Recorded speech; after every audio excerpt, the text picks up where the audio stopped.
Hi fantasy managers, welcome to FPL Team Talk. In this video I'm going to go through my game week 12 free hit side. I'm going to look at all the different players that I would have chosen. At the end, I'm going to go through a few different alternatives, different strategies you might be able to employ. At the beginning I'm going to have a look at why you might want a free hit and why maybe it's a good idea to hold on to it. If you enjoy your FPL videos, make sure you hit that like and subscribe. In the meantime, let's get into it.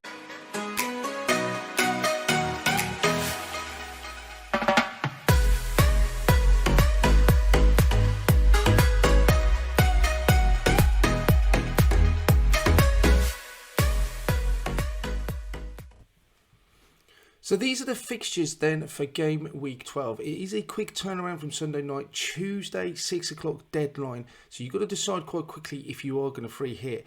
Initially, I did think, I'm not free hitting, definitely not. There's going to be blank game weeks later on in the season. It's going to be big double game weeks. We've already had a game week cancelled. That's got to be slotted in between Christmas and the end of the season. So there's going to be lots of postponed fixtures in terms of FA Cup, quarterfinals, semi-finals, League Cup finals, all that sort of thing. So we don't know what those fixtures are going to be, but I'm going to be holding on to my free hit, just gambling that those fixtures are much better than these available this week. However, when I've delved into it, I do think there is a stronger case than I originally thought for having a free hit.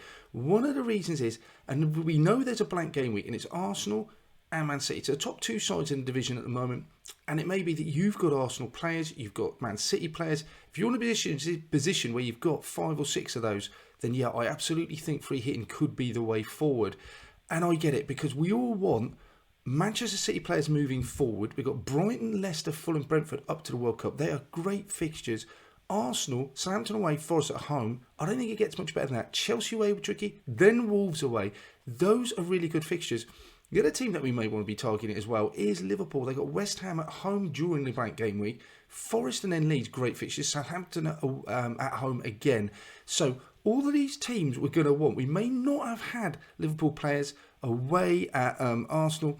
Then they got Man City at home. But if you held on to Manchester City and Arsenal players, getting hold of those decent fixtures, then carry them through to game week 13, 14, 15, 16, I do think there is a cause or a case for free hitting. It's not just the amount of points you're going to get this week, but also you're going to be in a strong position for game week 13. You're going to have potentially 6, 7 Man City, Arsenal, Liverpool players, that other players that you cannot get to. I am not free hitting. I've got 3 City players. Just got rid of Trent, so I'm going to maybe struggle to get 11 out, but I'm just going to take that chance that I can get 10, 11 out, and I'm not going to hurt me too much. 2 transfers should get me a couple of Arsenal players or Liverpool, but I still won't be in perhaps as strong a position if you free hitted and you're going back to a side that has got City, Arsenal, Liverpool players already in. So that all said, it is going to be team dependent. Let's have a look at the side I put together, and there's lots of if, buts and maybes about this side. In goal, I have gone Nick Pope. I think there's definitely a case you could go go Sanchez for Brighton. I think that would be a decent shout as well. I think Alisson, you could do it, because we can definitely see money's not really going to be an issue in this side, because of the fact that Man City and Arsenal playing a lot of the bigger assets, especially Man City, De Bruyne, Haaland. You haven't got that budget to spend on them, so you can spread it elsewhere, and the fixtures look pretty good for some of the other sides as well. So I have got Nick Pope. They've got it home to Everton. I think that's a decent fixture. He's been okay. They keep on just picking up 2-pointers, so that's frustrating. But for the purpose of this, I think Kepa, yes you could. Sanchez, absolutely. Alongside him, you've gone Trippier. I think at home to Everton, he just keeps picking up assists. He has a goal threat. Newcastle at home to Everton, I do think there's a good chance of a clean sheet in that game. Doubling up on them, don't mind. As you can see, his XGI is as good as pretty much most other assets out there. 5.6, he looks good. But what I would say is he's not particularly a differential, because a lot of other players will have him anyway. Anderson, I do like Crystal Palace's fixture at home to Wolves. Wolves bit goal shy. Let's see what happens with the new manager coming in. Anderson pretty nailed in that Palace side. His goal threat isn't that bad either at 0.23 for a centre-back. So I much prefer to go with him over Gray. Even though Gay is 0.2 cheaper, I think Anderson's just got a slightly more goal threat than Gay to go up from, to get goal assists. So Dunk as well at the back. At home to Forest, I think, yes, you've got to have a Brighton defender. Like I said, I wouldn't be averse to going with Sanchez in goal as well. Dunk does possess goal threat. They keep conceding goals, as we've seen against Brentford last night. But Dunk pretty mailed in that Brighton side. Any sort of goal threat from set pieces, I'll be thrilled with. But otherwise, I'm not expecting huge things in terms of goals or assists from Dunk.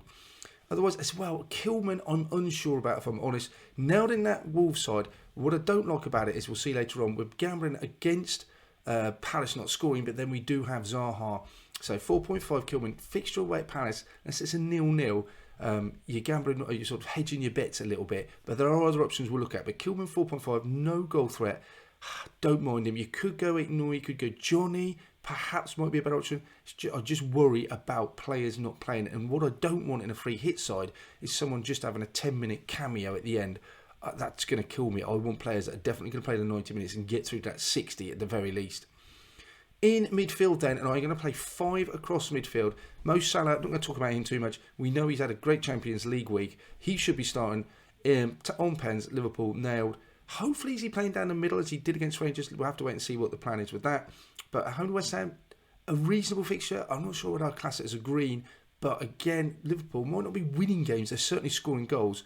And Salah, I think, is the pick of those midfielders still, even if he has been slightly disappointing by his own very high standards. Could go Mount in midfield. I'm going Sterling. I still think his underlying stats are good. 10 million. And again, price doesn't really matter with this free hit. You've got so much money to play with. So Sterling looked pretty nailed. He got rested the other week at home to Wolves. I'm hoping that's just a rest, a rotation. And he is normally nailed. We'll have to wait and see. Maybe this weekend. But Brentford away looks a decent fixture for Chelsea. So I'm going to go Sterling. I quite like the look of him. I've had him in my side all year so far. Still a bit of a differential. Madison at home to Leeds. Yeah, I think that's a pretty obvious call. You could double up on Leicester. I'm going Madison at 8.1. Happy to have him. Oh, Zaha 7.4. Yeah, at home to Wolves. Again, he's just talismanic on pens.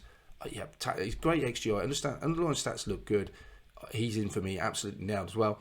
And then making up the rest of that midfield, I've gone Trossard. I think at home to Forest, yeah, he has to come in. Again, what I don't like is people will have owned him. But Forest, I'm hedging my bets against those people who already own him. But I like it. 6.8. Again, price doesn't matter. XGI looks decent. Playing high up the field for Brighton. They seem to be quite aggressive and attacking under new management. Let's hope he gets on the score sheet. I think he's the pick of those Brighton players. If you want to go gross, I wouldn't blame you. You could double up maybe instead of, let's say, a Sterling or Madison. Don't know. I like Trossard. I think for me, he goes in. And then up front, difficult, but I think I'm going to go for Firmino, playing down the middle. Could go Nunez, we'll look at that in a minute. His XGI and underlying stats look brilliant. So 8 million, Firmino for me, gets the nod up front. So, how the side would set up then, let's have a look. I'm just making up my bench. Gray could be on the bench. I've got Archer just making up the bench. I still have 94, £6 million potentially in the bank. Different options that I could definitely go for then. I think, yeah, you could go Sanchez in goal. We talked about that already. And then you double up on that Brighton defence. The only defence I possibly trust doubling up on, Brighton's defence have been good this season. So wouldn't mind going there. And therefore, you're not doubling up on the Newcastle defence. That looks reasonable to me. Other players you could go for, Mount's picking up a lot of assists. He seems to be one of the players that Potter's just relentlessly playing. There is still, because it's early days with Potter, a risk in the back of my mind of rotation. The fact that Sterling's already been rested maybe pips him ahead. Away at Brentford, I don't think it's the easiest game. Chelsea seem to be playing well though, so yeah, I wouldn't mind. Definitely could go someone else as well in terms of Chelsea defence. Could go Koulibaly or someone like that. Darwin as well, Darwin Nunez up front. You could drop Trossard, Sterling if you want. Play 2 up front. You go 3 Liverpool players at home to West Ham. They are still scoring goals. Again, rotation does worry me a little bit with that side. The one thing that we haven't talked about is Manchester United versus Tottenham, and I've steered away from the game. I don't think, and you may disagree with me, there's going to be a lot of goals in that. Both teams like to play on a counter-attacking side, and there's just a little bit of rotation, which I wouldn't trust the Man United defence, if I'm honest. And a Tottenham defence, Emerson, Doherty, you've got Spence, Perisic, so many games. I'm not sure who I could guarantee would get minutes.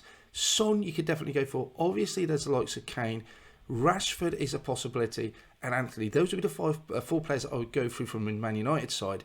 Other than that, I'm not sure what to expect from that game. 2 sides. If it was in London at Tottenham, I think I wouldn't mind playing Kane. Away at Man U, I'm just not so sure. But Kane would be a reasonable shout, I think, of any of these players. Anthony's doing really well. Tottenham aren't conceding many goals. difficult fixture. I'm just going to stay away from that one thing, and maybe a cagey affair. You may disagree and think it's going to be a 3-0, 4-3 classic, in which case Son, Kane, Rashford and Anthony all might be good options. For me, I think I'm just going to stay away from them. That's it for this one then. If you are free hitting, let me know in the comments below. If I missed anyone, is there anyone that you are definitely bringing in? Are you definitely going to free hit for game week 12? Let me know your thoughts. In the meantime, we'll come back at you with watch lists, team selection videos, all that good stuff. It's a quick turnaround, remember, for game week 12, 11, 13. So, best of luck with the rest of your game week 11. In the meantime, catch you soon.